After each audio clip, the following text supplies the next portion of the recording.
going on? Jerome's obviously taking it one game at a time, trying to go 1-0, as Kevin O'Connell would say. And we're enjoying every single minute of Slinging Sam Darnold, a.k.a. America's quarterback, just completely taken over. And the future is up in the air. And the Vikings have an interesting situation. Darnold is set to be a free agent coming off his one-year deal. They could franchise tag him. They could tag and trade him. They could extend him long-term. They could let him walk. All right, all of the options are on the table.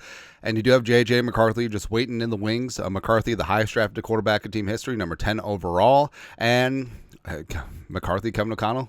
O'Connell, even before the season, when JJ McCarthy went down with his meniscus injury, saying that he is the quarterback of the future, that he has shown enough to earn that moniker. But a lot of people talked about potentially trading JJ McCarthy, right? Because if the Vikings do extend Sling and Sammy long-term, which is feasible, right? You've been looking forever for this franchise quarterback, and you have a 27-year-old ginger who's playing like a top 5 quarterback, and if you get a deal done, maybe you get a deal done. And what happens with McCarthy?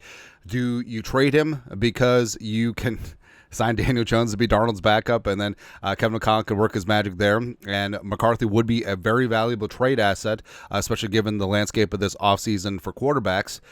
But no, I think that's absolutely stupid. And we said from the jump, any situation that includes Sam Darnold coming back, you are never moving JJ McCarthy. It makes absolutely zero sense. Long story longer, over on ESPN radio, Adam Schefter was on, and he was talking about how JJ McCarthy would have been a top, if not the top quarterback in this draft, which I agree. McCarthy, if he would have came back for a senior season, Michigan had a downish year, even though they beat Alabama yesterday. Tied.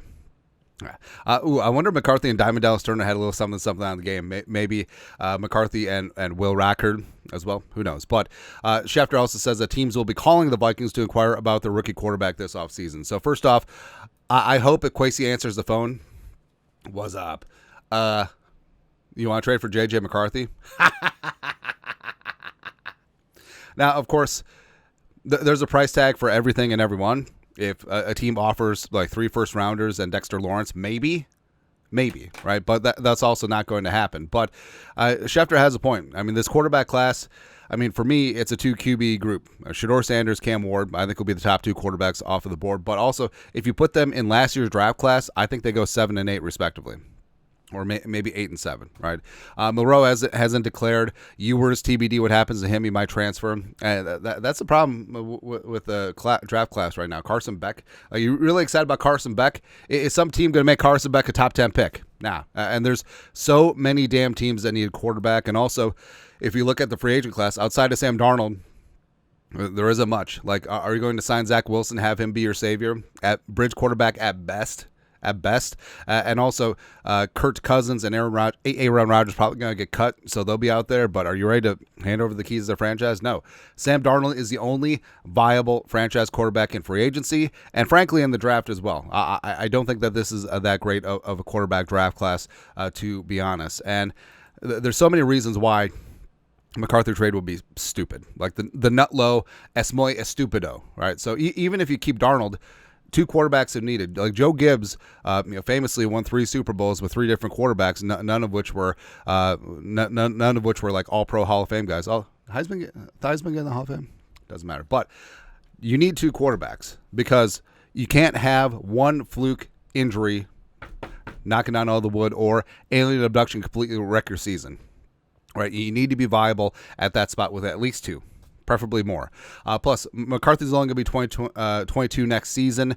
He has been the handpicked quarterback of the future. Like we said, they traded up to go get him, highest drafted quarterback in team history. He's on an affordable rookie deal. His cap hit for 2025 is just under 5. 2026, just under 6. Also, sky-high potential. And we haven't seen him have a full season where he's been fully healthy, fully out there on the practice field, getting some game action. But we saw glimpses in training camp, and we saw what we saw in that preseason game against the Raiders, but you want more. But you feel pretty good about things, especially with the weapons, especially with Kevin O'Connell's tutelage long term.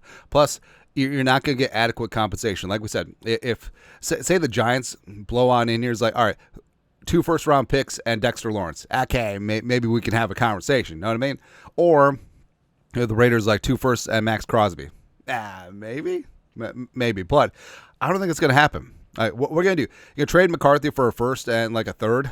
You ain't going to do that. No, so you're not going to give away a guy that has all the potential in the world who, think of it this way.